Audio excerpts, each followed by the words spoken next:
Israel ഗാസയിൽ നടത്തുന്ന കൂട്ടക്കുരുതിക്ക് ഇതുവരെയും ഒരു അന്ത്യം ഉണ്ടായിട്ടില്ല. വെടിനിർത്തൽ ചർച്ചകൾ വേണമെന്ന് പല രാജ്യങ്ങൾ ആവശ്യപ്പെടുമ്പോഴും ഇസ്രയേൽ അതിന് കരുതൽ നൽകുന്നില്ല.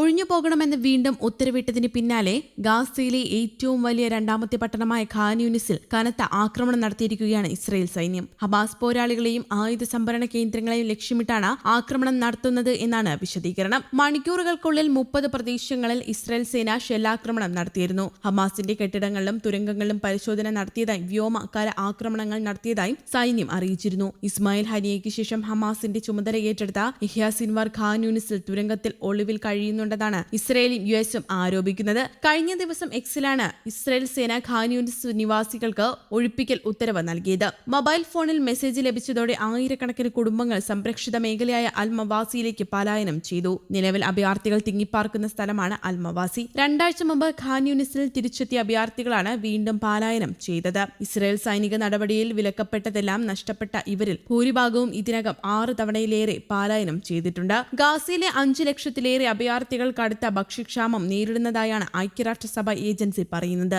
മാലിന്യ ശുചീകരണ സംവിധാനം താറുമാറാകുകയും രോഗങ്ങൾ പരക്കുകയും ചെയ്തതോടെ ഗുരുതര പ്രതിസന്ധിയാണ് മേഖല നേരിടുന്നത്. ഗാസയിൽ ഇതുവരെ 39,699 പേർ കൊല്ലപ്പെടുകയും 91,722 പേർക്ക് പരിക്കേൽക്കുകയും ചെയ്തിട്ടുണ്ട്. അതേസമയം പലസ്തീൻ അഭയാർത്ഥികളോടുള്ള ക്രൂരത അവസാനിപ്പിക്കാതെ അധിനിവേശ സേന വീടും വിലപ്പെട്ടതുമെല്ലാം നഷ്ടപ്പെട്ട് സ്കൂളുകളിൽ അഭയം തേടിയവർക്ക് നേരെ വീണ്ടും ബോംബിട്ടു. ഗാസ സിറ്റിയുടെ കിഴക്കൻ പ്രദേശത്തുള്ള അൽ സഹ്റ സ്കൂളിലും അബ്ദുൽ ഫതാഹ് ഹമൂദ് സ്കൂളിലുമാണ് ബോംബിട്ടത്. 12 പേർ കൊല്ലപ്പെട്ടതായി ഗാസ സിവിൽ ഡിഫൻസ് സംഘം അറിയിച്ചു. അൽ സഹ്റ സ്കൂളിൽ 7 പേരും ഹമൂദ് സ്കൂളിൽ 5 പേരുമാണ് കൊല്ലപ്പെട്ടത്. അതേസമയം ഗാസയിലെ ബുറൈജ് അഭയാർത്ഥി ക്യാമ്പിൽ ഇസ്രായേൽ വ്യോമാക്രമണത്തിൽ 15 പേർ കൊല്ലപ്പെട്ടതായി വാർത്താ ഏജൻസി റിപ്പോർട്ട് ചെയ്തിരുന്നു. ഗാസയുടെ ഏറ്റവും വലിയ രണ്ടാമത്തെ പട്ടണമായ ഖാൻ യൂനിസിലുള്ളവർക്ക് ഇസ്രയേൽ വീണ്ടും കൂട്ടൊഴിപ്പിക്കൽ നോട്ടീസ് നൽകിയിരുന്നു. ഹമാസ് പോരാളികളെ ലക്ഷ്യമിട്ട് വ്യോമാക്രമണം നടത്തുമെന്നാണ് മുന്നറിയിപ്പ് കൊടുത്തിരുന്നത്. 10 മാസത്തിനിടെ കര-വ്യോമാക്രമണങ്ങളിൽ കനത്ത നാശം വിതച്ച ശേഷമാണ് ഖാൻ യൂനിസിലേക്ക് ഇസ്രയേൽ സേന തിരിച്ചു വന്നത്.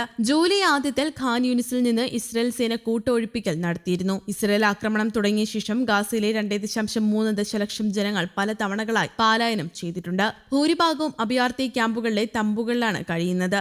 ഭക്ഷണം, കുടിവെള്ളം, മരുന്ന് തുടങ്ങിയവയുടെ ക്ഷാമം ഗാസയിൽ മാനുഷിക പ്രതിസന്ധിക്ക് ഇടയാക്കിയിട്ടുണ്ട്. ഇതുവരെ കൊല്ലപ്പെട്ടവരുടെ എണ്ണം 39,699 കവിഞ്ഞിട്ടുണ്ട്. അതിനിടെ പലസ്തീൻ അതോറിറ്റിയുമായി ചേർന്ന് പ്രവർത്തിക്കുന്ന നോർവേയുടെ 8 നയതന്ത്രജ്ഞരുടെ അംഗീകാരം ഇസ്രായേൽ വിദേശകാര്യ മന്ത്രാലയം റദ്ദാക്കി. പലസ്തീൻ രാഷ്ട്രം അംഗീകരിച്ചത് ഉൾപ്പെടെ ഇസ്രായേൽ വിരുദ്ധ നടപടികൾക്കുള്ള മറുപടിയാണിതെന്ന് മന്ത്രാലയം അറിയിച്ചു. ഇത് കടുത്ത തീരുമാനമാണെന്നും പലസ്തീൻ ജനതയെ സഹായിക്കാനുള്ള ശ്രമത്തെ ബാധിക്കുമെന്നും നോർവീജിയൻ വിദേശകാര്യമന്ത്രി എസ്പെൻ ബോർത്ത് ഈയിടെ പ്രതികരിച്ചു.